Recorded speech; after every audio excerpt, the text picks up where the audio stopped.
Good morning. My name is Julie Simpson, and this is my story. My first sexual experience was at the age of 18, my very first one, and it left me pregnant and with a sexually contracted disease and abandoned by the father. I chose to put my little girl up for adoption, for it seemed at the time to be the right thing to do. Desperate to be in love and to replace my daughter, I married the first man who asked me. That marriage ended in divorce 8 months later with no baby. I decided then to set my sights on my singing and acting career, which brought me first to the Bay Area and a new playing field to look for love. By the time I was 24, I had once again found myself pregnant and abandoned for the second time. I regretted giving up my daughter and did not want to do it again. So I decided to keep this baby. However, I decided to leave since I had been abandoned, so I packed up again and moved to Los Angeles to continue my career and become a mother. Upon arriving in Los Angeles, the very day I arrived, I was convinced by a friend to go and talk with someone at Planned Parenthood in order to make an informed choice about this very important decision that I thought I had already made. My meeting with Planned Parenthood went on for 3 grueling hours.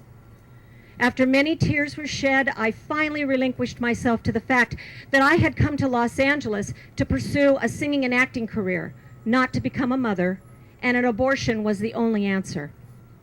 I reluctantly scheduled my appointment for the following week.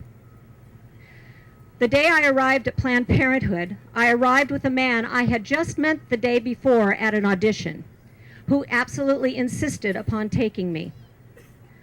Before the procedure, I recall being very scared, so they anesthetized me.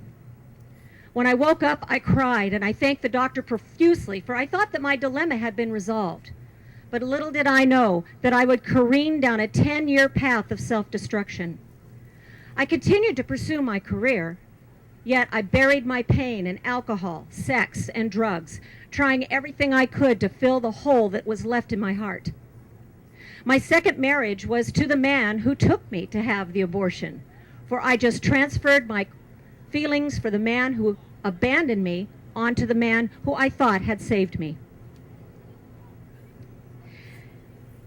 My second marriage was to this man, and it lasted only 3 years because he became verbally and then physically abusive. This second divorce then moved quickly into many affairs as I continued to anesthetize myself with the alcohol and drugs. I suffered from emotional outbursts, fits of rage, paranoia, and an inability to love or to be loved.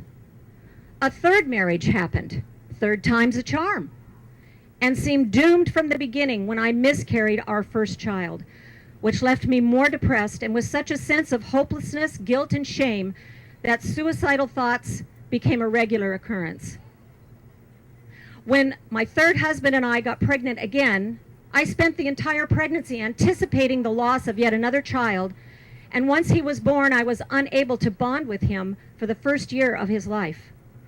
All of this madness brought numerous psychological diagnoses, a stint in a treatment center, and medication for 10 years to treat all forms of depression. But then I surrendered my life to Jesus Christ.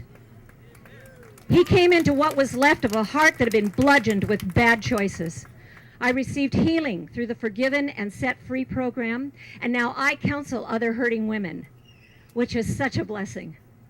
My third marriage will be 29 years old in May and has been totally restored.